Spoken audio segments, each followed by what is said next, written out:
Welcome to See You on the Internet, a podcast exploring life, love, and the pursuit of happiness in the age of the internet. We're your hosts. I'm Kate. And I'm Nicole. Let's get into it. Okay, the gang is back together. Homie is staring at me. He did not like that clap. He was like, he said, "What are you doing? What are you trying to get my attention for?" Clapping. Yeah. The gang is back. Alex is back. Thank God. From her whirlwind. Was it just London? Were you just in England? And Edinburgh. A dream. My dream trip. A dream. That's my favorite trip I've ever been on in my life. Wow. She's back, guys. Alex, do you wanna give us a few highlights? Oh my God, yeah. I'm sure my audio's terrible, but you know what? The listeners have been through worse. I'll tell you what. So this is fine. This is A-okay. Yeah, okay, top 3 favorites. We went to Cambridge. We went punting around the university, which was so fun. It's called punting. That? It's the boats that go like around the river. Okay, fun. Yes, we had a cute little British boy pushing our boat around. Ideal. Dream.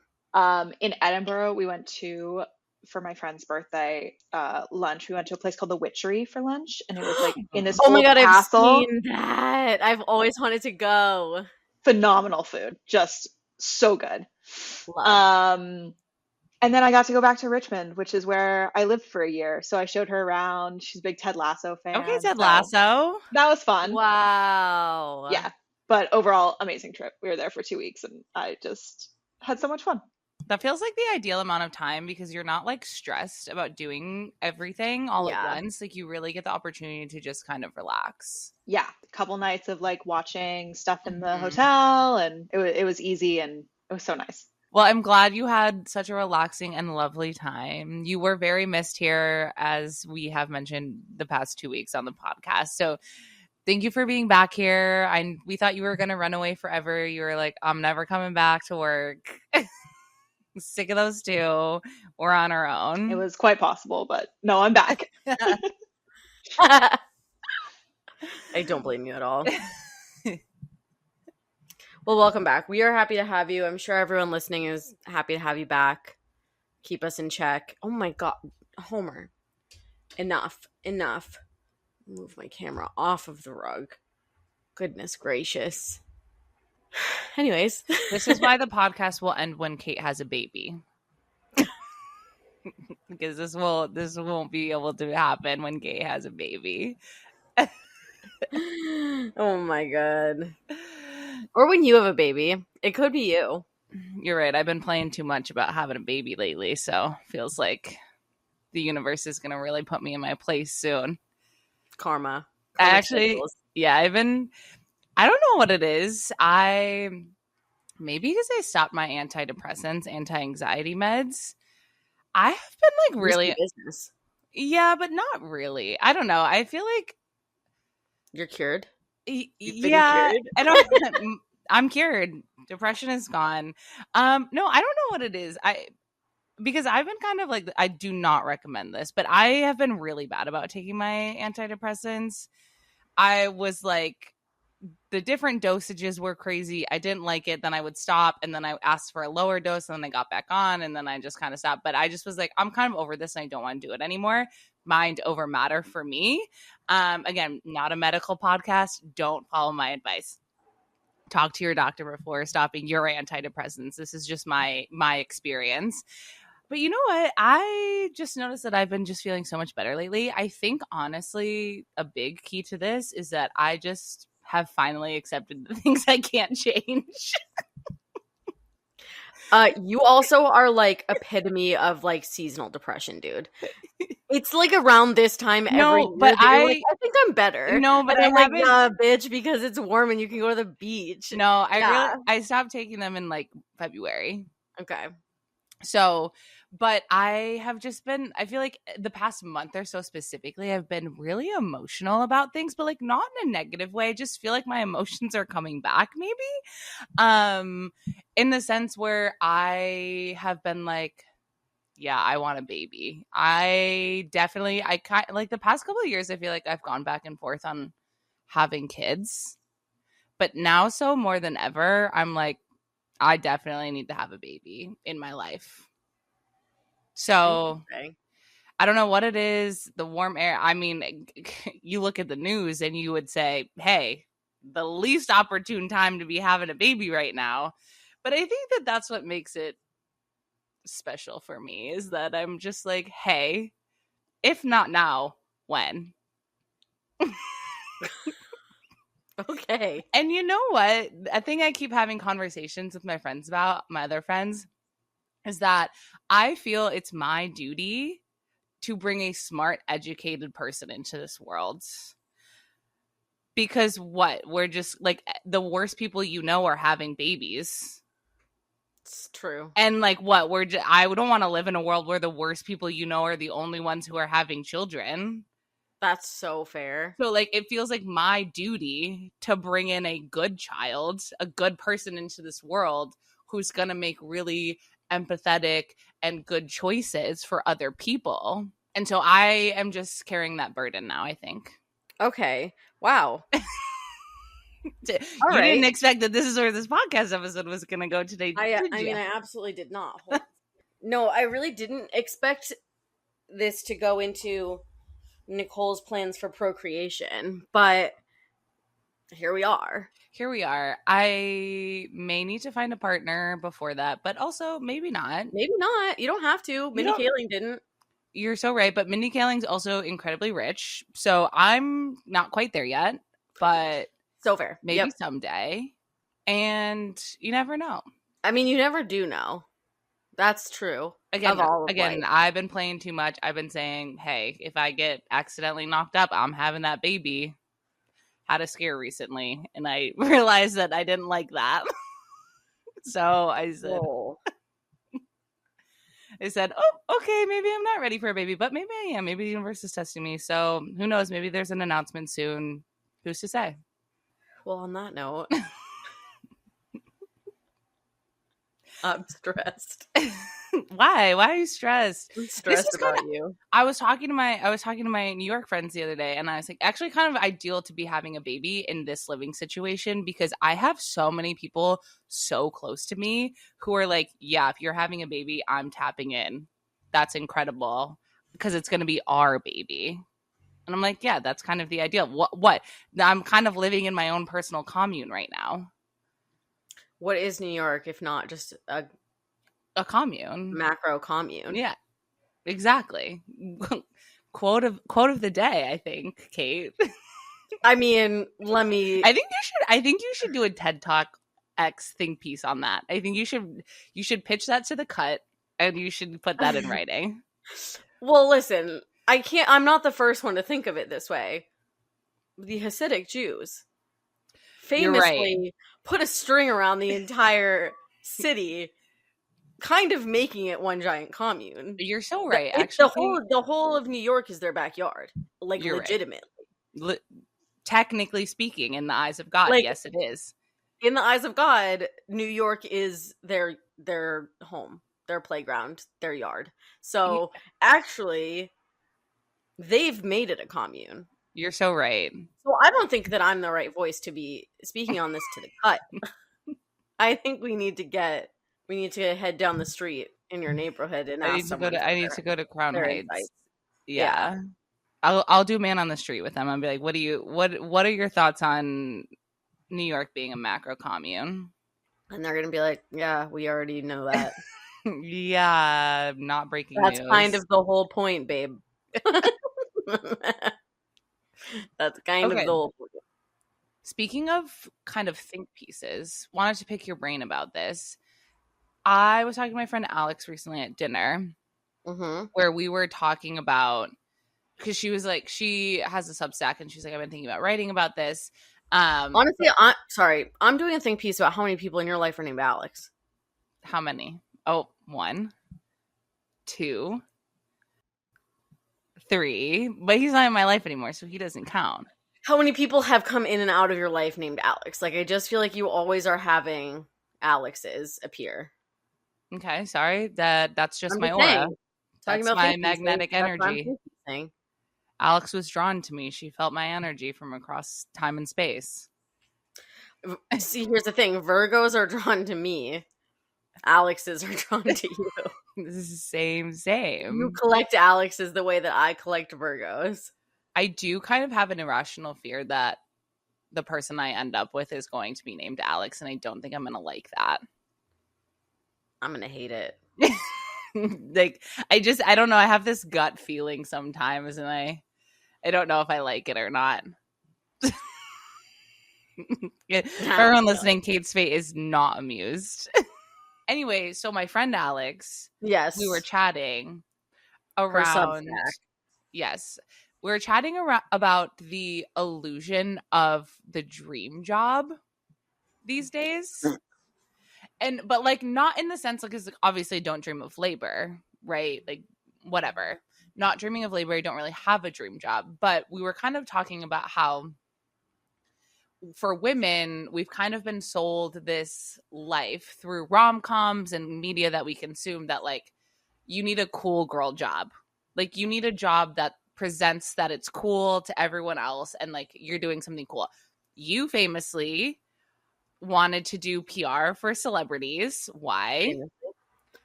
Because cool girl job, right? Very.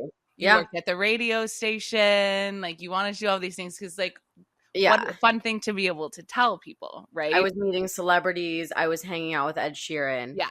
Side note, quick tangent. I was looking through scrapbooks at my parents' house this weekend on Father's Day. And at one point, I made a printed photo book of the years 2013 and 2014 in my family's life to be able to give people for Christmas, like my Nana and everyone. And so I had photos and I had little like captions on them. I said, a classic. I forced my way into being able to print the photo of myself with Ed Sheeran in this book. It was like chronological. It's everyone's problem. Yeah, it was like a chronological look at our years. And then I had a page of just random fun photos of my life. And then you flip the page and I was like, Don't forget about me. David. And so I like put a couple photos of David in there too. But I was like, this is me with Ed Sheeran. FYI, this happened. I'm sort of obsessed with that. So it's giving when Kim made that coffee book of selfies, Kim Kardashian. You had it. No, I didn't. Didn't you want it? No. I made my own version. You made your own version? I made my... Yeah. This is why we're kindred spirits. The two most self-absorbed. It's actually not like that time that Kim made a book of selfies. It's like that time you made a book of selfies. Is what you meant to say. Yeah, but it kind of cursed because I gave it to Alex. Roll the dice on which one we're talking about. You can decide which Alex I gave it to. Anyway, okay. Anyways, cool girl jobs, right? Cool girl jobs. This thought of cool girl jobs and like the dream job. And we kind of had a conversation around what the new version of like having a cool dream job is.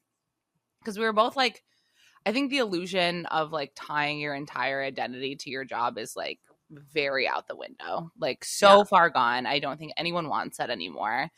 But I was kind of saying that I think the new dream job is having a job that affords you enough money to be creative and do things that you want to do and build your own identity outside of the office. Yes. Like my dream job currently is my dream job because I have enough flexibility and freedom to do this. Right? Like it allows me a creative outlet in a way that I don't necessarily have at my job. And I think I do think generally the dream job now is people that do our side job as a full-time job because their job is to be themselves. Like I feel like that opens a can of worms. Like, are they actually being themselves or true? But like it's like their job is to exist. You know what I'm saying? Yeah. Like we're in a weird point of life and culture where there are many people whose quote unquote jobs are literally to exist. True. Do you think that you would enjoy? No, I would hate it. Having a job like full time like this? No, because I need some sort of structure in my life. You know what I'm saying? Like, give me too much free time, I'm not doing anything. Like, I need some sort of structure to be like, okay. Like, I mean, here's the thing. I could do it. I could do it. We could do anything. We know so that. Actually, if anyone wants to give me that life, like, I could do it. I would just need to put parameters up. Like, kind of like how we do this, like Tuesday's podcast night. Like, I would have to like really like schedule it out. Yeah. Because I wouldn't trust myself to like not. Yeah. Because then I'd be like, I'm not going to do that today. But again, that's the thing, is that it is a big job, even though you're just being yourself. Yeah. You know what I'm saying? So like, even then people are like, I mean, we moan and groan about doing a handful of things that we do, and this isn't even our job. And we don't even do that much. We don't even do that much. So I'm like, I actually don't even know. I've been absolutely grinding on my Ninja Creamy recipe videos. And let me tell ya, I'm exhausted when I finish. I'm like, that was a lot of effort for me to do. Really put myself out there. I think this is something that people just like don't realize, and I want people to empathize with us about, is that being an influencer and being an online personality is like so hard. I like gaming. I can't take you seriously, as you're saying. I want people to empathize with us about this. I just need you guys to put yourselves in our shoes for a moment. I need you We're really working hard, and we're really exhausted. I have a child now. I might have a child soon. I don't know. Nicole's preparing for the inevitable. We both have jobs. We do this for fun. And you guys can't even like and subscribe and give us a 5-star rating on Apple Podcasts. I have to watch Love Island every night. Can you imagine? Oh my god, I'm under. I'm gonna start working my way through the OG Law and Order. Like, that's so many seasons of television, guys, that I have to get through. I'm about to start watching new media. Yeah, she is. For you guys. And for you guys. Yeah, for the content. Yeah, we've been talking about it for like 2 months already. And you haven't done. What have you done so far? Okay, well, here's the thing: is I need. She's busy, guys. Being an influencer is hard. It's hard because in my head I have a vision of like the first like episode of it, like the first thing, like introducing the series. And here's the thing: I don't look good ever. So like it's really hard for me to commit to like making this video when I look like garbage every day. And I'm like, well, in my vision of this video, I look like a human being. So it's really tough. And then I have to figure out how to convert it from my brain into reality. And that's where I get stuck, because that's what I usually need Riley for. But this isn't a drawing. This is a video. So it's coming at some point. And also I'm scared to start something. I'm scared to watch new movies. Famously, Kate hates starting something. New movies, aka Titanic. I'm scared to watch new movies, like the oldest films you've ever seen. And this is like what I texted you the other day, where I was like, we're so bad at filming content, at doing content when we're together. Yeah. Because it's when we're at our ugliest. Always. I'm never uglier than when you're around. There's something. You bring out the ugly in me immediately. You pull up and I go down multiple points. Hair is greasy, skin is oily. I could have just showered and put on makeup, and you roll up, hair's greasy already. My makeup's melting off. It's just, we're so ugly, and it's also like, because we don't get to spend that much IRL time together anymore, that it's like, we really do feel that is our time together, because we create so much content together on the internet that we're like, okay, this is our vacation actually when we're together. Yeah. But it should be when we're creating the most content, but just not how it works for us. One would think. So long story short, just having a job is hard no matter what job you have.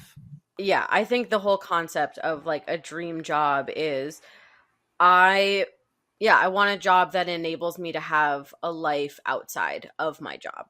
I don't want a job where I'm thinking about it constantly. I want a job where I go into work, I am productive, I care about what I'm doing, I am good at it, I do my job well, and then outside of that, I am pursuing passions and hobbies and things that I just generally enjoy doing, seeing people that I care about, and just generally not thinking about my job.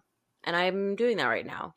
Yeah, I don't want to think about my job outside of working hours. What happens there is not my business after 5 p.m. And let me tell you, that's one of the main reasons I decided I didn't want to do PR for celebrities, because guess what? That's a job that never sleeps. Yeah. Because it's a human being. Okay, so kind of crazy that you wanted to be Samantha Jones and I wanted to be Carrie Bradshaw. We're sort of, again, fated to be friends. No matter what. Exactly. You wanted to be a journalist? No, I wanted to work at a fashion magazine. Oh, right. I watched so much Sex and the City as a youth, as a teenager, that I was like, I'm moving to New York. I'm gonna live that life. I'm gonna have a closet full of expensive shoes. Now I don't. I live in New York, but I do not have a closet full of expensive shoes. I literally wear the same pair of shoes quite literally every day. So really, I got new shoes today. Where'd you get them from? Marshalls. Okay. But one of the pairs was Steve Madden, so wow, kind of cooked on that one. And I had a weird experience where I think my feet are growing. Okay, well, Sam, at my ripe age of 31. Sam always, her bit is that she tells everyone every time she goes to the doctor that she's growing. So maybe that's you. It's just, I wish there was other parts of me that would, if I had to choose anywhere on my body to continue to grow, I'll tell you what, it would not be my feet. They're already too big for my body. What would it be? Have you thought about this? Yeah, with my height, I would like to grow vertically. Why? I don't know. The grass is always greener. Yeah. So, it can be really hard to find pants that hit perfectly, and it can be hard to find dresses that aren't like pilgrimy because they're like just that little bit too long, That's fair. So sometimes I'm like, I wish I was like 5'3". I feel like 5'3" would kind of be ideal for me. What are you, 5'2"? 5'1". 5'1", so you want 2 inches. I think a couple inches would anytime that I go to get something hemmed, it's usually I want like 2 inches off. Okay. So I figure if I was just 2 inches taller, then I would just kind of, that would be a moot point. Solve all of your problems. Yeah. Okay. But listen up, I'm 5'1" and I have size 9 feet. What am I, an uppercase L? Like, I have flippers. How is that happening? I wonder if that's a common thing. Like, are you just in the freak show? Do you think a lot of small people have big feet? You're giving Hobbit. Right now. You're giving in the Shire. No, like actually though. Okay, Bilbo. Listen, I stopped being able to wear my mom's shoes in 4th grade. So I don't know what is going on here. Like I say, I've said this so many times. I look exactly like my mom. I got 95% of who I am from my mom. The 5% I got from my dad is all my worst features. It is literally everything that I don't like. I got huge feet. I got a head that sweats more than anything should. My mom doesn't even wear deodorant. My mom has never worn deodorant. I need full body deodorant, and my head gets sweaty. It's why I have to wash my hair more often. Like, my hair gets greasy because I'm sweaty. Dad, there are so many things. There are just so many things that I'm like, Dad, everything that I don't like is from you. Which is crazy because almost everything about me is that I like is my dad, and everything I don't like is my mom. What are those? The things that I don't like? Yeah. Things that I don't like I have so many like freckles and moles on my body that it takes 35 to 50 minutes to check my body at the dermatologist every time I go in, because I have a new situation every single time I go. There's a new situation. We've got a situation here. Now that I think about it, there's not a lot of things I don't like about myself. So unfortunately, the list is short. But like my body type is my dad. Like my fingers and my toes are my dad. My dad's side of the family. My height is my dad's side of the family. Like my nose is my dad's, not my mom's. Yeah. Even though I do look exactly like my mom. I do look exactly like her, but I don't know how that works because I don't. So weird. I have more features of my dad, I think. Yeah, I'm just a copy paste of Sue. Yeah. I'm a copy paste. Yeah. But yeah, she wears such a dainty little size like 6 shoe.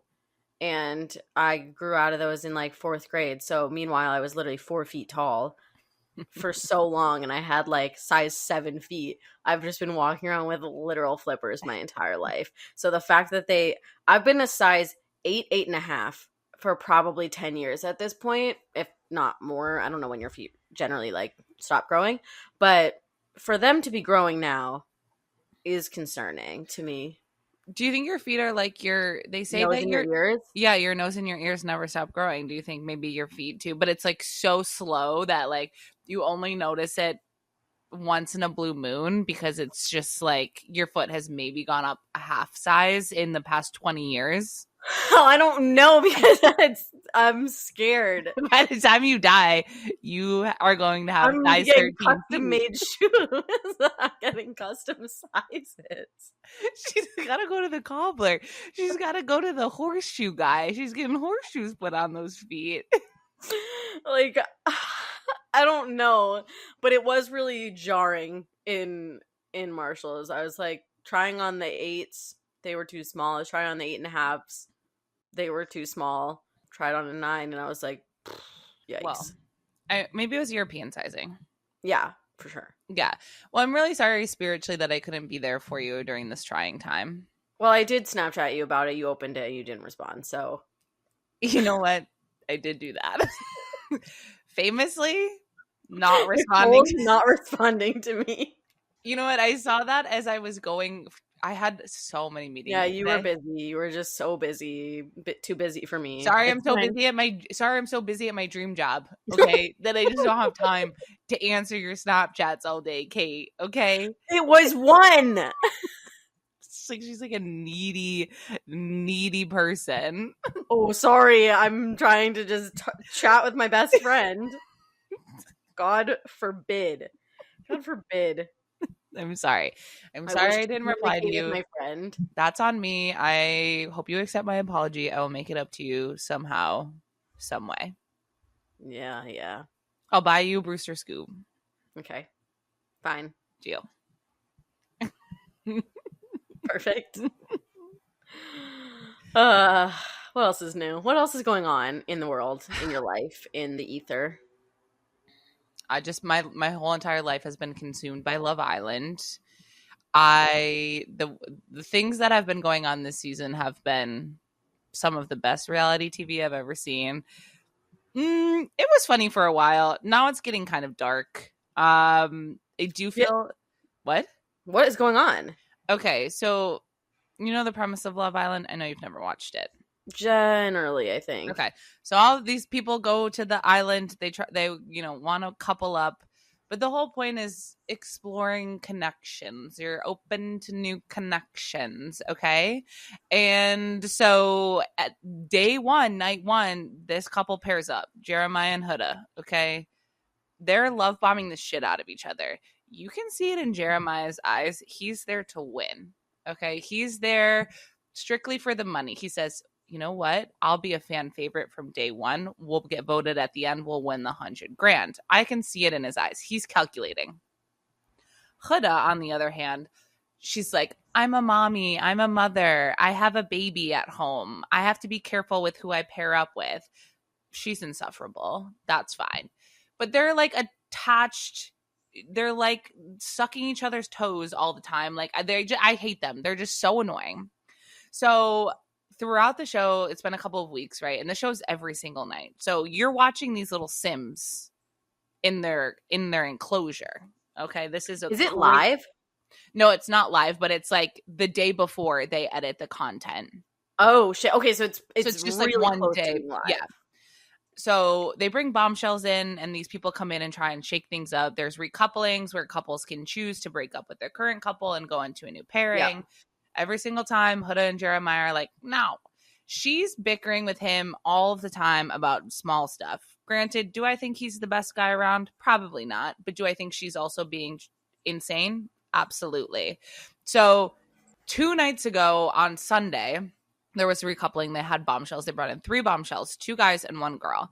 And they said, hey, by the way, America, you get to vote who the bombshells couple up with.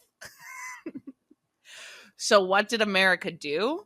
Hey, we all rallied and voted for Huda and Jeremiah to be broken up. And the crash out that came was astronomical. You have never seen anything like it in your entire lives. Okay? This girl, they save her for last, by the way. They're like, Iris, America has voted. You're going to be coupled up with Jeremiah. And Huda's like, what? Immediately starts crying. So then she gets up there. That's just her and 2 guys. And then Ariana Madix of Vanderpump Rules fame, she goes, but we're not done. One of these 3 islanders is vulnerable, and one of them will be going home tonight. And guess who has to pick who's going home? You guys. Like America? No, the islanders. So she's like, guess what? Anyone who wasn't coupled up tonight, you all have to vote. You have to stand up and publicly voice who you want to kick off the island. One of the islanders is literally acting like Ariana said, we're going to have to take one out back and shoot them. She's crying. She's screaming. She's like, no, we don't want to do that. No. And it is literally so hysterical. It's like the theatrics of it all. It's like you would think that it was The Reaping. It was the Hunger Games. Someone was going to be put into the arena. Huda's crashing out. She almost goes home. The guys are voting her off because they're like, Jeremiah, you need to explore more connections. And also that's kind of the thing too on Love Island, where if like you're so closed off already, then leave.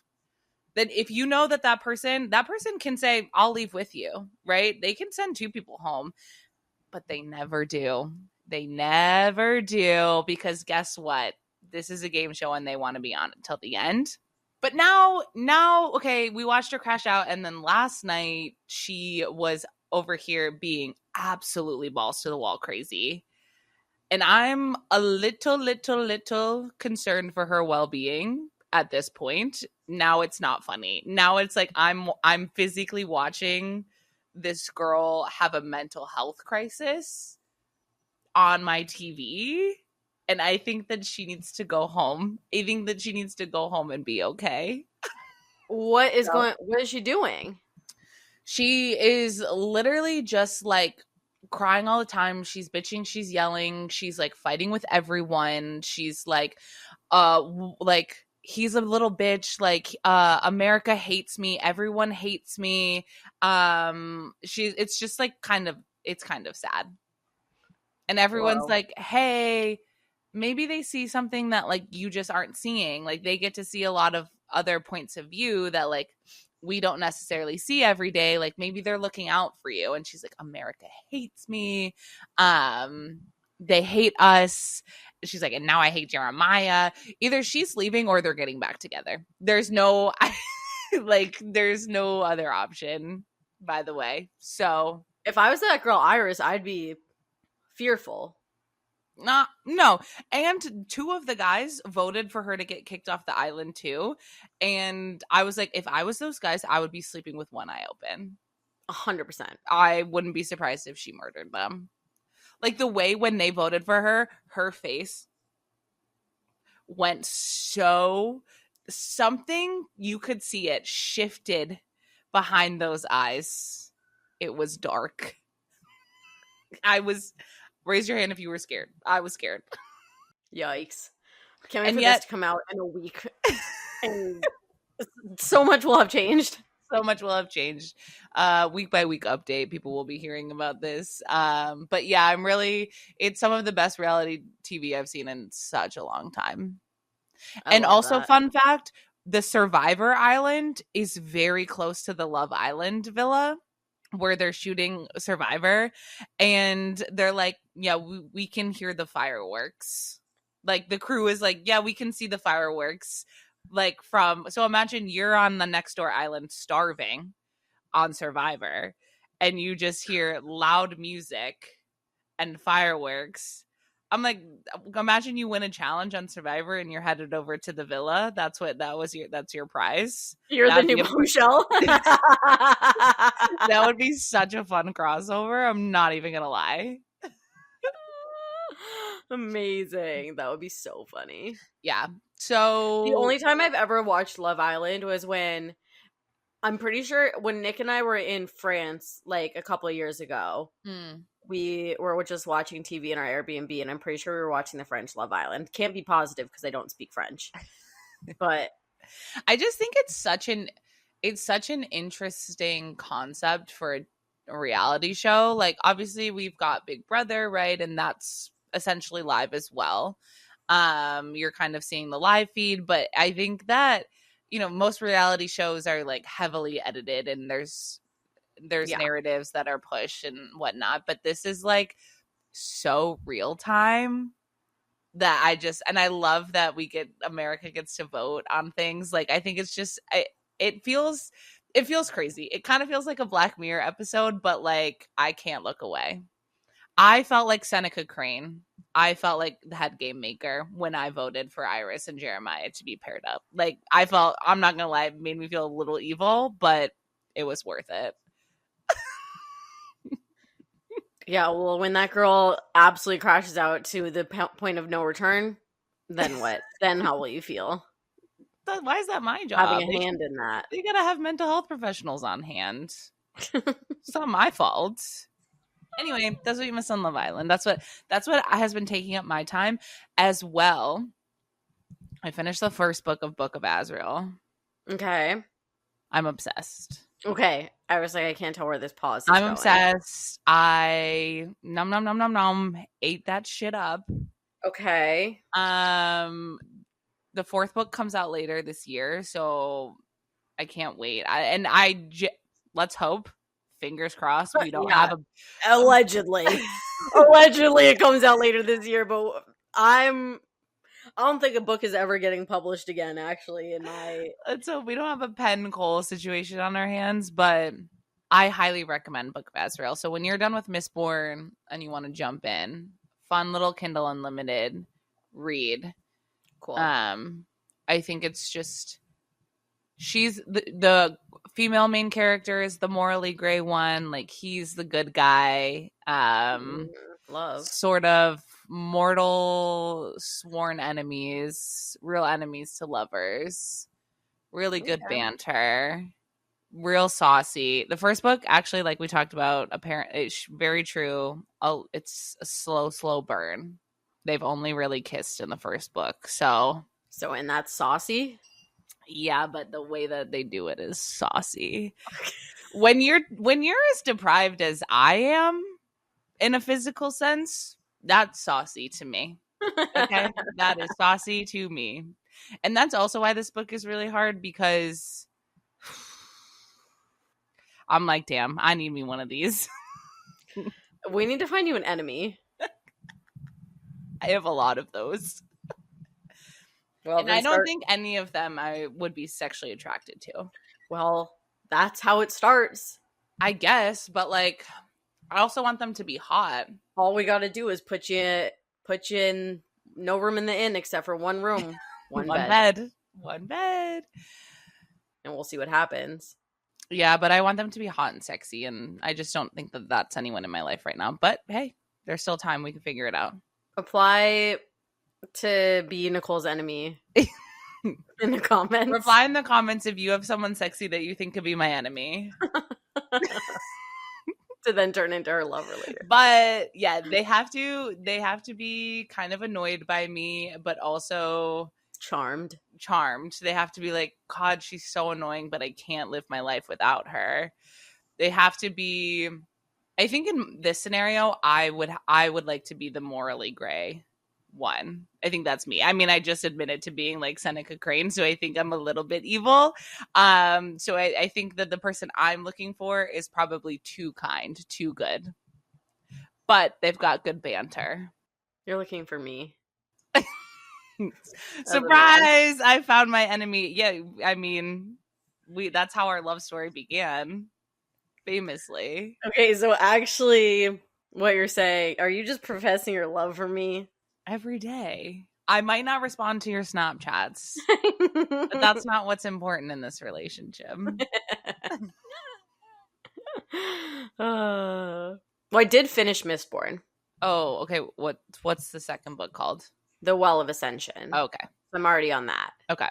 Classic. David's already way ahead of me. He can't let me win at all.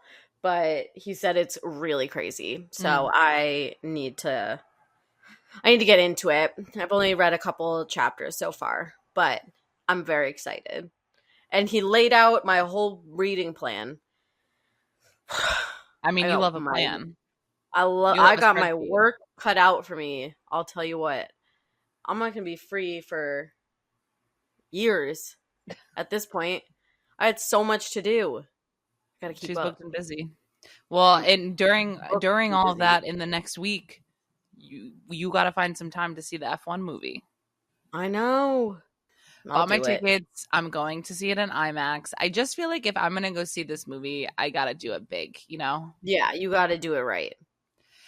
I mean, again, we've already heard a lot of the criticism of the Formula One movie. I think the premiere was here in New York last night, which is a whole nother thing.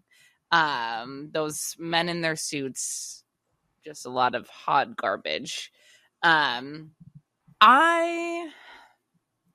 cautiously optimistic about the film. I can't lie. I think that I watched the trailer and I said, this is so dramatic for what? Because again, I can't tell you what the plot of the movie is. No, I don't really know what it's about. No, I actually don't think I've seen the trailer fully through at all. I just said, okay. I watched the one that like shook your phone while you watched it. I watched that one too, but I didn't finish it. But because knowing how corporate Formula One actually is, like watching this, I'm like, there's not going to be a plot. There's not really going to be a storyline. You guys are spinning some sort of tale here. This is a fantasy movie. This is not at all how it feels. But again, I'm not a cinema hoe. I rate things pretty highly on Letterboxd. It takes a lot for me not to rate a movie 4 or 5 stars. Like, I really have to hate it. I rated 80 for Brady 5 stars. That's kind of where I'm at, in case you were wondering. So I'm going into it with an open heart and an open mind. Just to think it's going to be silly that I get to see Carlos Sainz on an IMAX screen. Yeah. But I'm not going to be like, wow, give this movie an Oscar right now. Yeah, Brad Pitt's not getting an Oscar for this. I think this is Brad Pitt's kind of circle jerk of him just being able, like, it's kind of like Tom Cruise keeps making these Mission Impossible movies. Brad Pitt was like, hey, I want to do cool shit too. Let's make an F1 movie. And they were like, You know what, Brad, why the fuck not? So we'll see. The Simone Ashley of it all is kind of crazy. She got cut out of the movie almost entirely. Apparently, the only shot that she's in is not even a shot that they filmed explicitly for the movie, but it's just her milling around at the Monaco Grand Prix last year. Like, like they took that footage from somewhere else. Yeah. So that's kind of crazy. I don't know if we have like an explicit answer on why that happened yet, but I do. They just said that they filmed a lot of content and they needed to cut a few storylines, and unfortunately hers is one that got cut. Okay, well, I'll be interested. You'll be hearing from me about what storylines I think they should have been cut. So, but the next episode, you guys, will be our review. But all in all, again, do I think it's so insane that they have the real F1 drivers in the movie? Yeah, I do. Yes. Because it feels like it kind of takes you out of the story. It's breaking the fourth wall completely. And it's like they're themselves watching. I'm gonna have to watch Brad Pitt on the podium with Max Verstappen. Like, the suspension of disbelief is gonna be really hard for me during this movie. It's gonna be really hard. So, you know what I will be excited about, though? Tell me. And I'll keep tabs on this. Any fanfic that comes out of this movie, I'm gonna be searching. I'm gonna be sourcing to see if there's any Sunny Hayes x Max Verstappen fanfic. There will be. Like, we'll read an excerpt of it on the pod. Remember when we had the Pierre in Economy fanfic competition? Yeah. And people wrote in some incredible stuff. That was iconic. I literally still think about Gretchen's fanfic. Gretchen, I don't know if you listen to this podcast anymore, but Gretchen, you nailed it. Changed a lot about our lives on that day. I think it's been 3.5 years since we asked people to do that, and I still regularly think about that fanfic. It was so good. Sort of the manacled of the TG1F universe. Yeah, 100%. 100%. I was thinking about another iconic TG1F. You know what it was? What was it? It was because they sent you that video today of the Amazing Race, and I was like, I miss our Amazing Race bit era. It's just like, I think, you know what? Where I think we went wrong was we made it too much of a bit. It's not a bit. We're doing it. And it became more of a joke to us that we didn't actually we didn't take it seriously enough to actually go through with it. I know. We started treating it as a bit, and we needed to not treat it as a bit. Do you think maybe this year we actually film our entry video? Yeah, I think so. I think we can do it. Because now we're not that busy anymore, you know? Now sort of. Yeah, we're not really busy at all. Well, we were more busy because we were going to all of these F1 races. We couldn't possibly. You're so right. We were jet setting all over the world. We were already kind of on our own Amazing Race. Yeah, I know. We were on our own Amazing Race. We should have filmed that. Remember when Red Bull had that Amazing Race-esque competition they did? Yeah. That was like they had to Amazing Race across Europe to get to the Austrian Grand Prix or whatever. Yeah, and we weren't even contacted. And they didn't even pick us. They didn't even contact us about that. That was similarly really just another bone to pick. Remember that time that someone was doing fucking cash cab in Vegas and we didn't get chosen, even though they reached out to us about doing it? They did reach out to us. Yeah, it was supposed to be husband Nick and I in the cash cab in Las Vegas. Yeah, for F1 weekend. What even happened to that? I don't even think I saw anything. I don't think I saw it at all. It would have been our Simone Ashley moment where they just cut us. We would have done all of that filming. So thank God, I know. Actually. You guys were really kind of booked and busy on that trip anyways. You didn't have time to do that. No. Nick was getting his mullet cut by Valtteri Bottas, okay? We didn't have time. There was no time. Simply none. Oh, you know what I wanted to talk to you about? What? We got to do my dating update. Oh, yes. Okay, so this man slides into my messages on Tinder. And also, I want you to know that everyone who listened to the pod last week, like a lot of my friends who are on Bumble, they texted me and they're like, you're so right. Bumble is a hot guy museum. They're like, I actually don't remember the last time a man actually messaged me back on Bumble. And I said, thank you. I'm not alone on this. You're not alone. This man messages me on Tinder. So my bio is, I don't want to be in your polycule, but I do want to know who you're voting for in the primaries because we have the mayoral election coming up soon. And this man slides in and he goes, first of all, he comments on my snakeskin boots, and he goes, "Those boots have me feeling some sort of way." And I said, "They were made for walking." And he goes, "To the primaries next week because you're a Cuomo-sexual?" And I said, "Holy fucking airball." Because the disrespect to look at me and say, "That looks like an Andrew Cuomo fan." Okay. That's akin to saying that I voted for Donald Trump. Hate that. And he goes, "Very summer 2025 reply from you, but still can't tell how far away we are from the second word in your response. Fucking." Okay. So then I say light years. I say, "I only fuck Zoran baddies." And he goes, "If you were promised you would Lander," who's another candidate, "at least one orgasm and I wouldn't string you along, would that make any difference? For the record, my license is still in Florida, so I'm not even voting." This is what I'm dealing with. Bro, you just made it like he's just digging a grave deeper and deeper with every response. I'm sorry. Do I look like a fucking idiot to you? What do you take me for?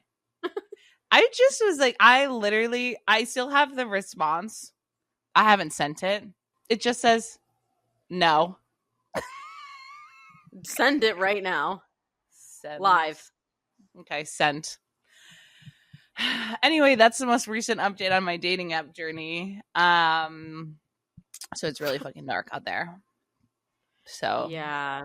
Hold your loved ones tight if you got someone special. Hold them tight tonight. Okay, give them a kiss. Don't be having that man's baby, all right? No. Again, that man's not getting anywhere near this. He's not contaminating this with his moderate vibes. Fuck out of here with your moderate bullshit. Men who put moderate on their dating profiles are fucking cowards. Say you're a conservative with your whole fucking chest, okay? Like, I'm still not gonna fuck you because you said that you're a moderate. You tell him. Great. Anyway, seems like we're done today. Not a lot from you today. I feel like Caleb. Sorry, my vibes are really low today. My batteries. Caleb my batteries completed. Was on a podcast. You know who that is? He's a comedian. Yeah. He goes, I do. I don't really know. He goes, apparently no one else is vibing at the same frequency as me because whenever there's a quiet moment, I feel like it's my entire responsibility to make sure that it's filled. And that's me today. So this has been the Nicole podcast. Thanks for joining. This is my version of Kate in my text messages where I don't reply to her.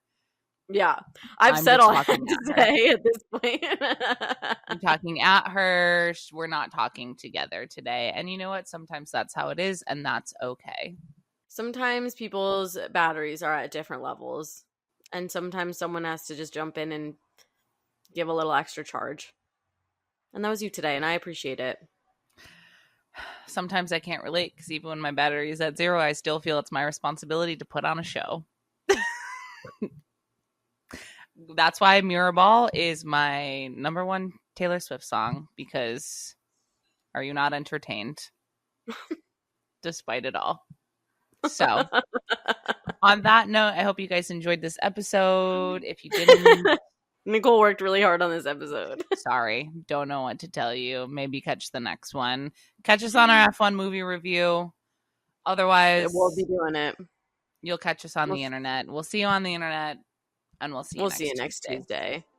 Bye. Thanks for listening to See You on the Internet.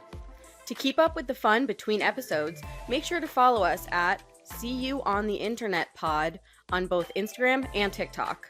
And to join in on the fun on the podcast itself, call the Kate Nicole hotline at 646-780-9063 or email us at hi@seeyouontheinternetpod.com. We'll be back with a new episode soon, but in the meantime, we'll see you on the internet.